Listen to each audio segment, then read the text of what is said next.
I'm Bob, an alcoholic. Thank you, Bruce, for inviting me, and Tom and the rest of the group for welcoming me.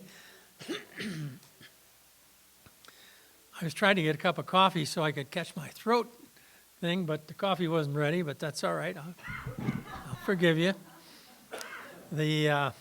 I've been to this meeting many times, and it's a pleasure to be able to be here tonight. Thank you, Bruce and Lynn, and nice to meet Tony and Alan. And my wife came along tonight. She's heard some of it before. So anyhow, this is my second talk today, so you're getting a second-hand Bob. So I was born in Detroit, and I lived there for 8 years. We moved to Massachusetts.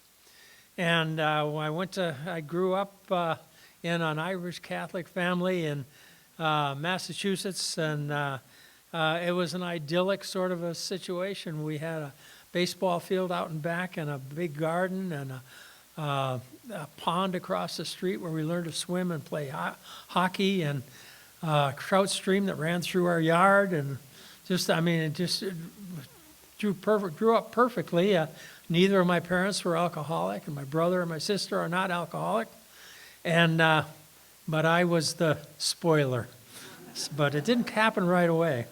I was a pretty good student in grammar school, and I went to a Catholic boys' high school, and all of a sudden I wasn't the smartest kid in the class anymore. But I worked hard, and I worked hard for 4 years, and it was the dream of every Irish Catholic family in New England, I think. Peter can attest to this. Well, he's not Irish or Catholic, but he's Jewish. It was a dream of the Irish to send their son to Notre Dame, and I'm the son that got to go to Notre Dame, and so they were all proud of me. And however, when I was 15 and a half years old, I hadn't drank, and baseball practice got canceled one day, and when the baseball practice got canceled, this friend of mine said, "Let's go get a couple of beers and go to the park." And so I said, okay, and I hadn't drank. So he got us each 2 quarts of beer, and I remember how I felt then. I had pimples, I wore glasses, I stuttered, I bit my fingernails, and you wouldn't notice this if you just met me, because I could present it okay.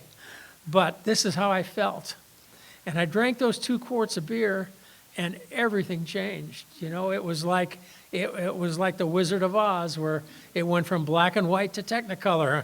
And I said to myself, wow, I'm going to do this every chance I get. Everything happened. You know, I said, how to explain it? All my pimples cleared up. Bigger than that, all your pimples cleared up when I drank 2 quarts of beer. So, I mean, the world became a smoother place. So, and by the way, congratulations to all the birthdays, and also a couple that didn't celebrate them. Boston John, one of my all-time favorite guys, he has a birthday tonight, and I don't know how anybody ever didn't sober up in January. My AA birthday is in January, and before I get ahead of myself, my sobriety date is January 24th, 1967. So I just celebrated 58 years of sobriety, and I know even my wife clapped. So I think it's a knee-jerk sort of a thing, you know. Everybody's clapping, I better clap.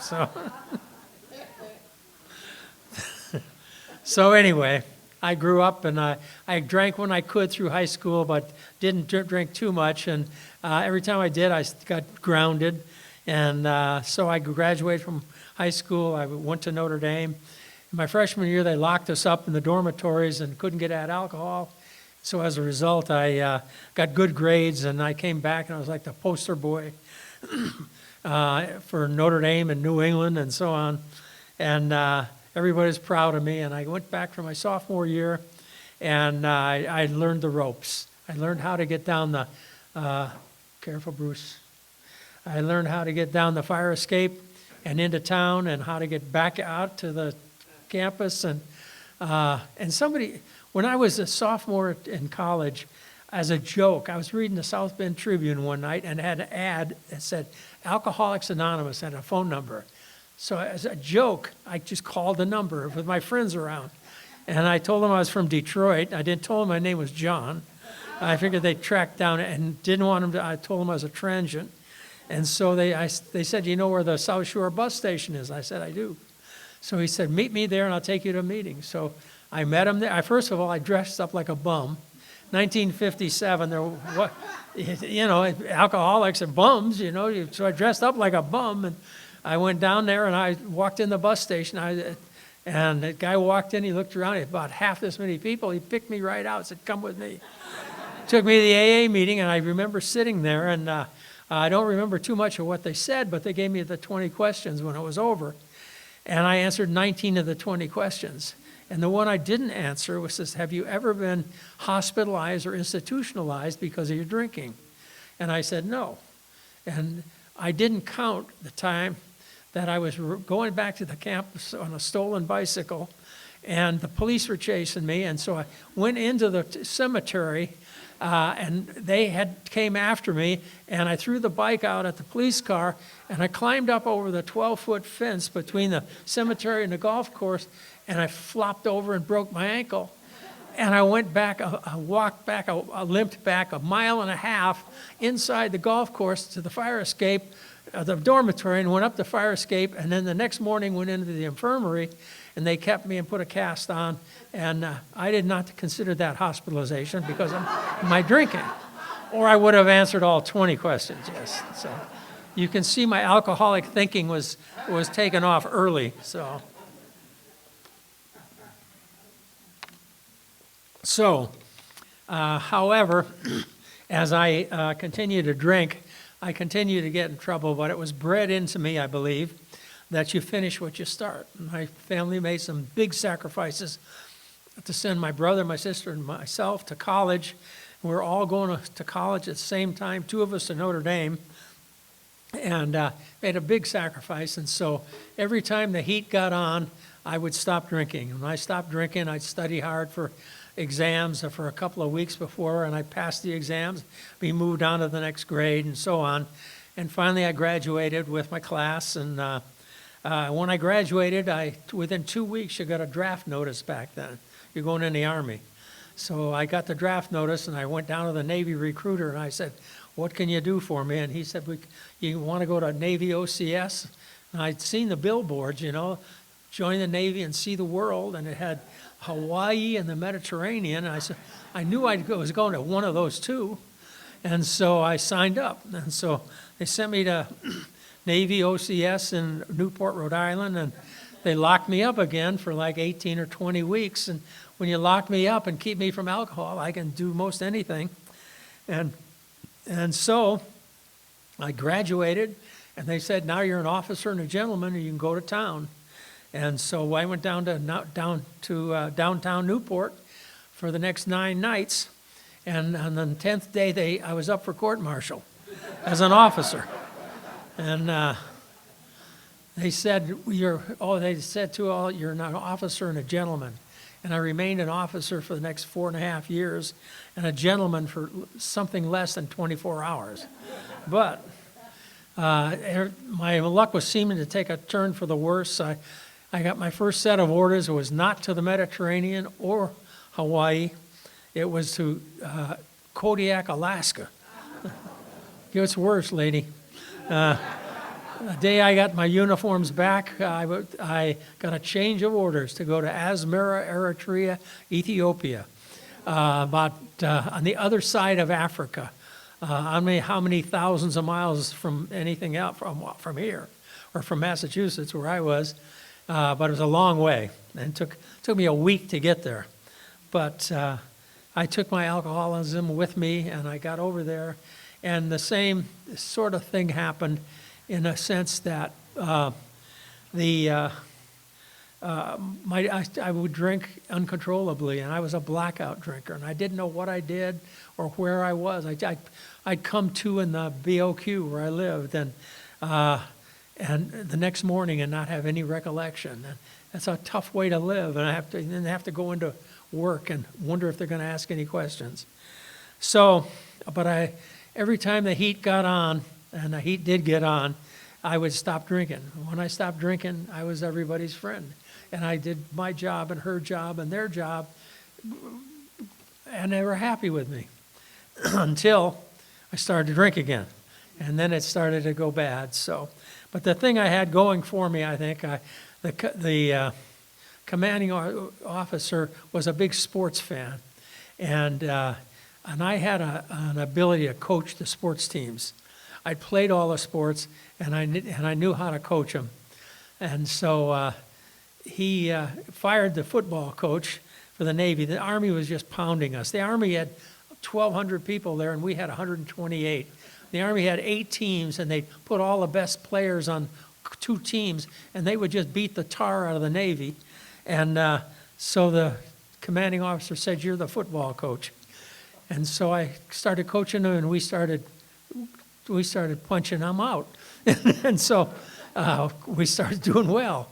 And so we ended up, we won a couple of the sports. We won the softball. I think we won the basketball. No, I coached the officers team in basketball, the Army's and Navy's officers, and we beat everybody. And we had this junior college. He was there as a teacher, he was a civilian, but he was 6'5", and he'd played junior college basketball. And we brought him in, and he just beat the hell out of those enlisted men. And we just sort of, relished in it. So anyway, that was my coaching experience, and I think that kept my job for a while. But it was sometimes I make it sound like I just breezed through Notre Dame drunk all the time, and I just breezed through the Navy drunk all the time, and it's not what happened. I have a business degree from Notre Dame. And you don't get them, you don't breeze through, and you don't stay drunk all the time. I did the work. I could have done a lot better. The Navy, I got an honorable discharge. I finished working in the Chief of Naval Operations Communications Office in the Pentagon. I worked for about the last year, and I did a good job. It was the Cold War when I was in the Navy, and while I was OCS, they had the Guantanamo invasion, or whatever, the fiasco down in Cuba. And when I was in Ethiopia, they had the Cuban Missile Crisis. And when I was in the Pentagon, I was on duty when President Kennedy was shot. And so, I did courier work from the Pentagon to the White House every day when I was working the day shift. So and then I got an honorable discharge. So don't let it seem like I just drank my way through everything.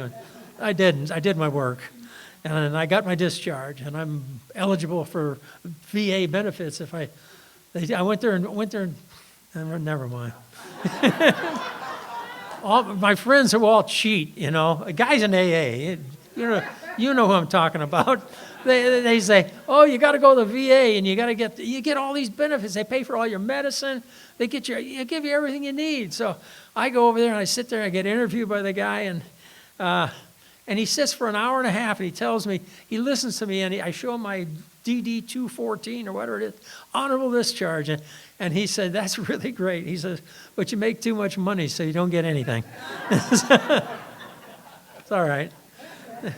There was a day I didn't make any money. So anyway, I got out. I went through the Navy, and I drank, and I got in trouble, and I got out of trouble.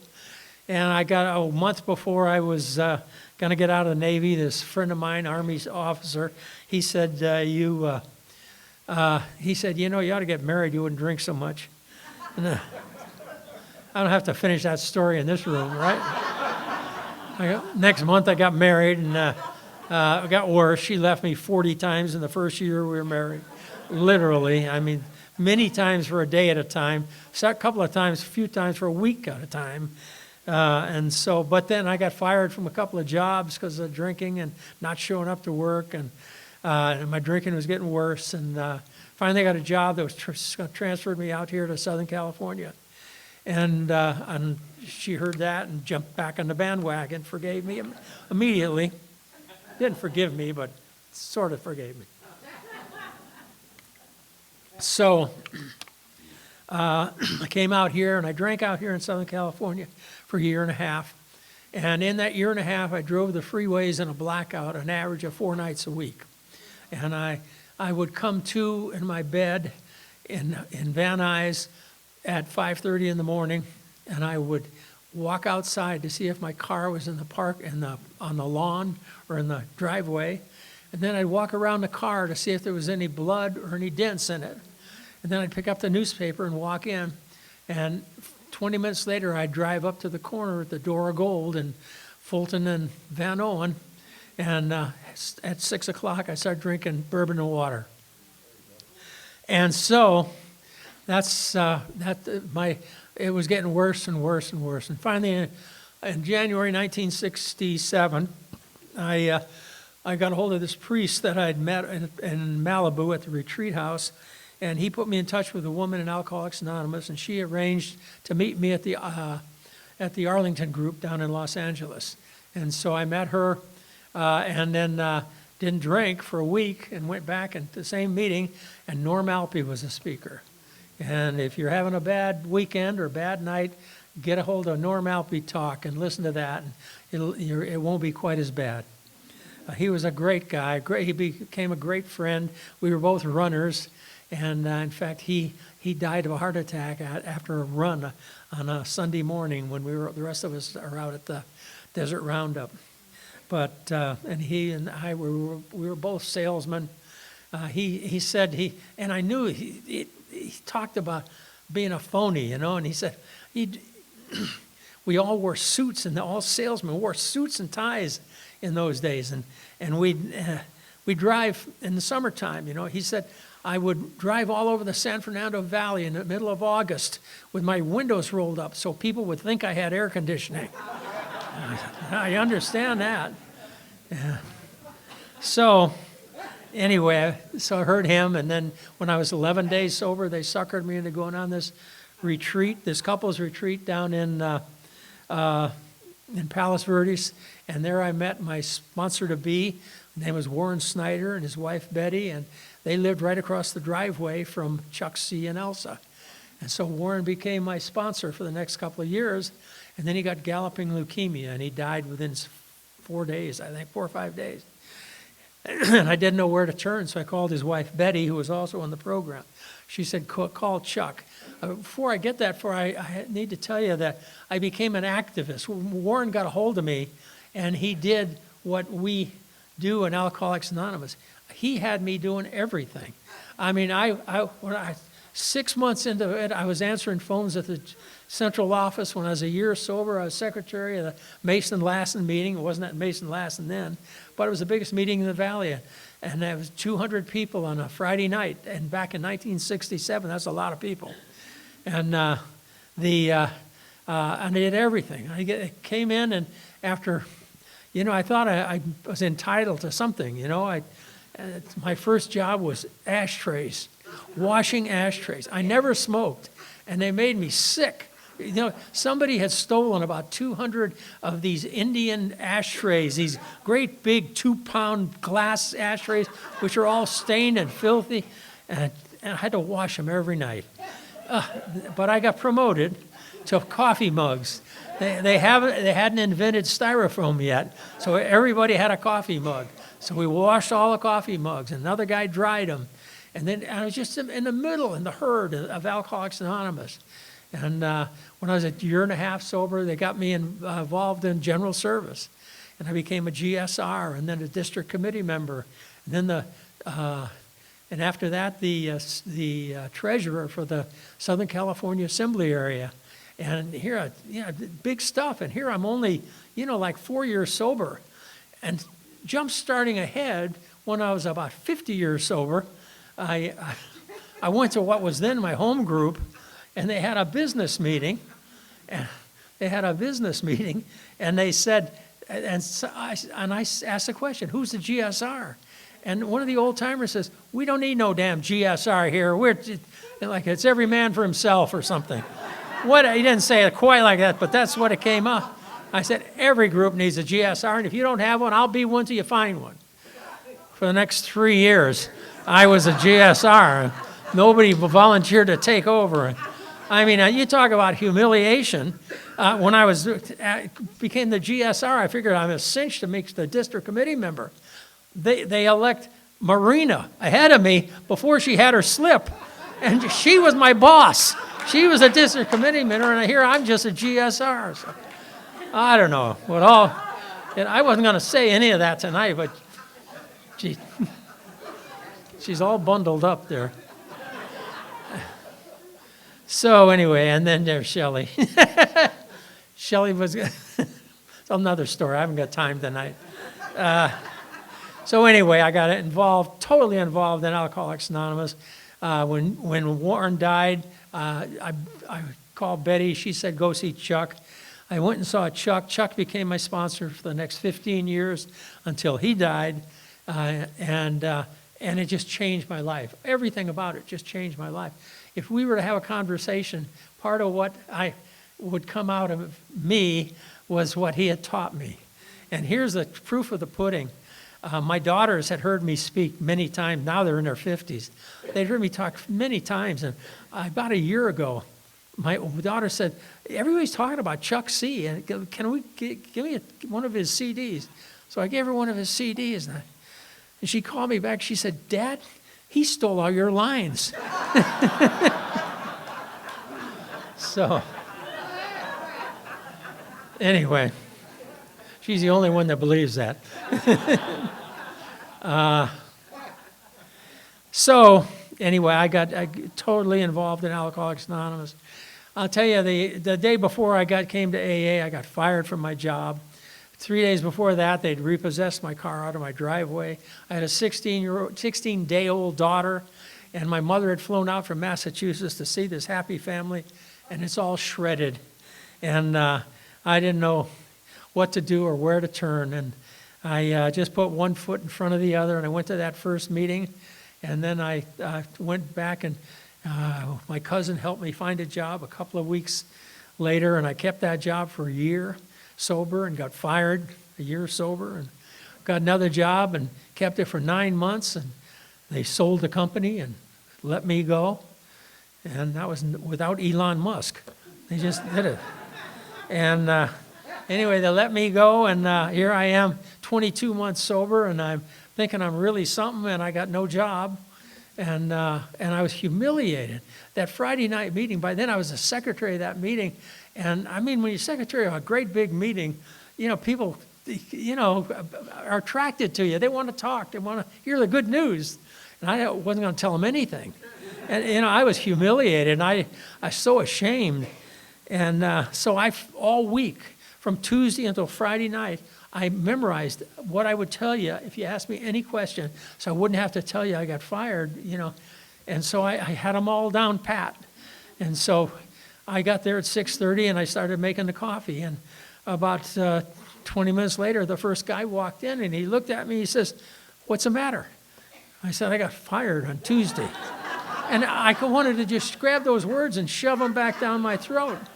And he did what you do, and he did what Chuck C. talked about. He came over and put his arm around me, and he rocked me to sleep. And he went out in the parking lot, and he started telling people what happened. And they came in and put their arm around me. And that's what we do in Alcoholics Anonymous. In 1975, Chuck had that retreat in Palo Mesa, from which they made the tapes for a new pair of glasses. I was one of the 64 men that got to go on that retreat. It was all invites. If you'll look around, ask around Southern California, there's 640 people will tell you they were there, but there were really 64 of us, and I've still got the list. And a few of us are still alive. And it changed my life because I went through some tough things later on, My daughters drove me crazy, and I went through divorce, and it just devastated me, and I was so lonely, and I felt like I didn't deserve anything. I got divorced, and I moved out from the big house to a smaller house that I owned in Reseda, and I lived out of a styrofoam ice chest because I was just so sad to go buy a refrigerator. And And so I just, I had some sad times, I remember. And that's about the time that excuse me, it's about the time I decided the running craze was in. And I decided I'd go down to the local high school and jog a little. So I went down to the high school where my daughter's going to school, and on the track, it's only a quarter of a mile from my house, and I jogged a quarter of a mile around the track, and I was exhausted. And I came home, and I went back the next night and did it again. And it was the only peace that I found during the day. I was going through that divorce, and I kept doing it. And within a few weeks, I could go a mile and a half. And here I felt like I was really something, And and then next thing I know, I ran a 5K race at UCLA, and then some 10K races. Well, to make a long story short, 11 months after I ran my first step, I found myself lined up in Griffith Park to run the Hang 10 Marathon, 26 miles, 385 yards. I had never run more than a half that, and I hadn't trained even for anything more than half that, 13 miles. But I figured I had to do it. I was so miserable. And so I showed up. I didn't have any friends with me. I parked my car, and I got my number, and I started to run. And I got out to 13 miles halfway, and I felt pretty good, And I got to 15 and a half miles, and I saw my car for the last time. It's okay. And got to 20 miles, and I thought, I hear these people say, 20 miles, you hit the wall. Well, I got to 20 miles, and I had this smug look on my feeling, and I said, there's no, this hitting the wall, that must be for lesser people than me. And all of a sudden, I felt like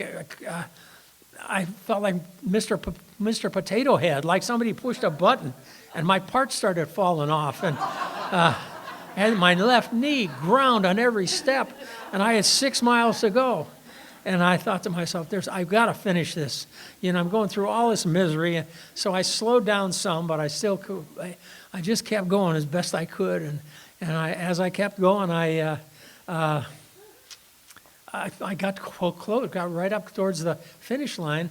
When you get to the finish line of those races, they string these plastic flags like they do at a supermarket opening, and about the last 300 yards, and you run down this chute, and friends and relatives, of which I had none, stand on either side and applaud your effort, And so I straightened up to look as good as I could, and I start running down there, and I get about halfway down, and some guy yells out, "Here comes a woman."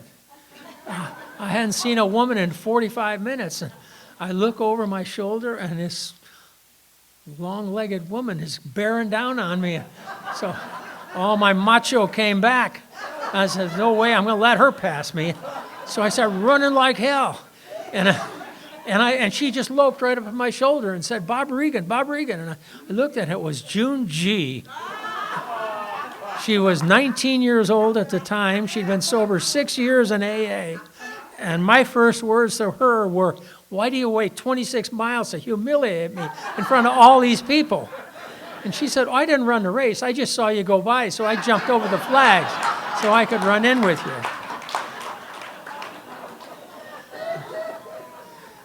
And she's here tonight.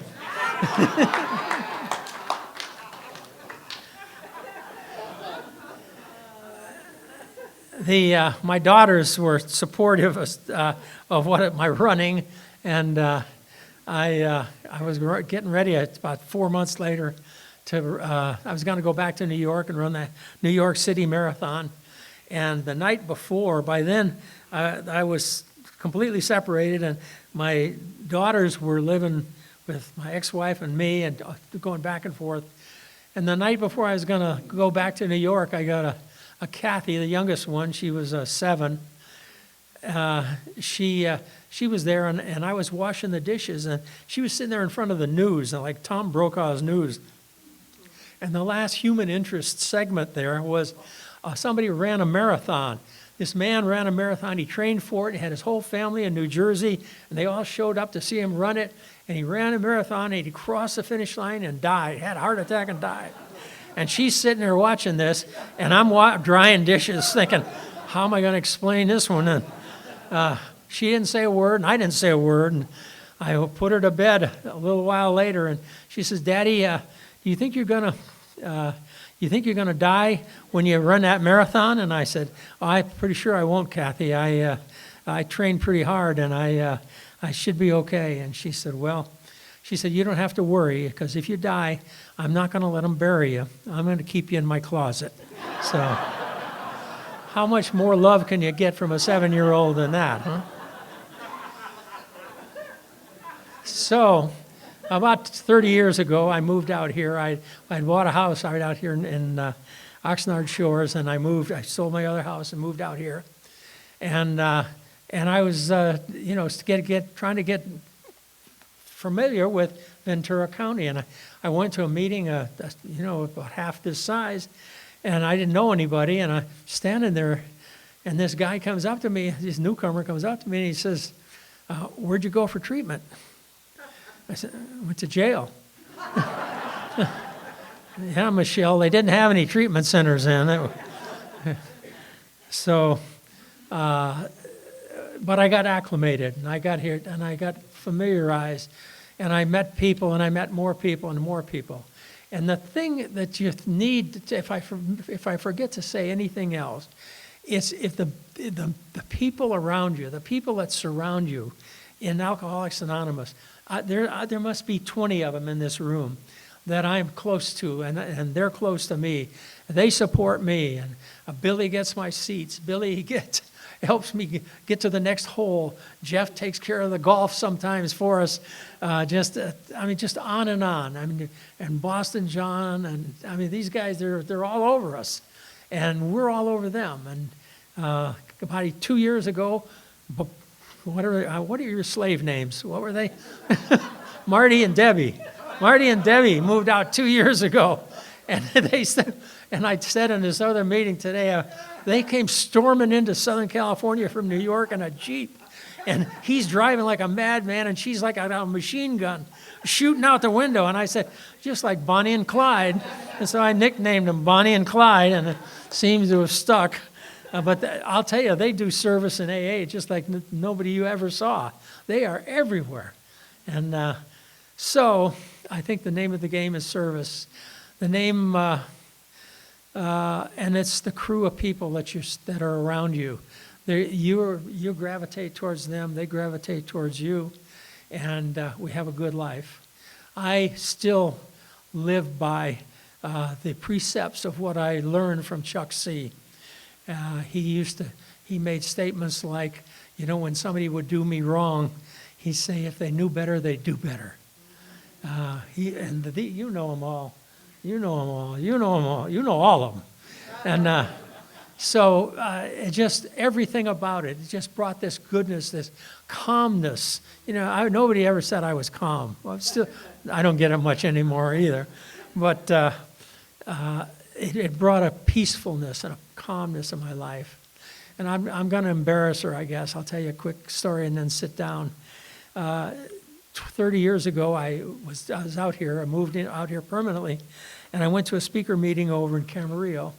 And Sue walked in, and she looked over, and she said, "You're the Purple Panther guy." Well, I coached a team in a little girls softball league called the Purple Panthers. And she heard me speak a few times at the Pacific group. And the story was I almost got thrown out of the little girls softball league when I was 9 years sober because they thought I was aggressive. Can you imagine that? Well, that, plus I scared everyone. They're all afraid of you. But I told a story and I told a solution. Solution was surrender. And the solution to everything we have is surrender.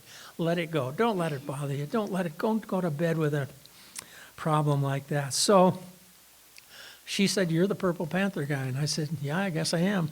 She said, "Well, I heard you at the Pacific group." So she was married to somebody and I was married to somebody else. And so we remained friends for the next 17 years. And 14 years ago, neither one of us was married to anybody for about a month. And we got together, and I'll tell you, I don't want to run out of time here. My grandson, I really wanted to ask her out, but I didn't want to get rejected. I was so afraid of getting rejected. And I had my grandson over. He was like 9 at the time. And we went out to eat at the Lure, and I sent her a text. I said, would you like to join us for dinner at the Lure? She was going to the Buck that night. And so she said, oh, I can't tonight. And so I was sad, and so we ordered. And then I looked, and I got another text. Is it too late to accept? And so she came over. So she came over and met us at the Lure, and she sat there with us, and I credit my grandson, Jackson, for getting us together that night and keeping us together. But we've been inseparable for the last 14 years, and next Friday we celebrate our wedding anniversary, and our lives are just blessed. You know, our lives are blessed, and it's all a result of Alcoholics Anonymous. We wake up in the mornings, we sit at the ends of our dining room table, and we have 106 years of sobriety at that, among the two of us at that dining room table. And so there's a peacefulness, and we pray together, and we pray separately, and we pray for all of you, and we pray for just all kinds of things. And now they're playing my song, so I think I'm going to sit down. Thank you. God bless you all.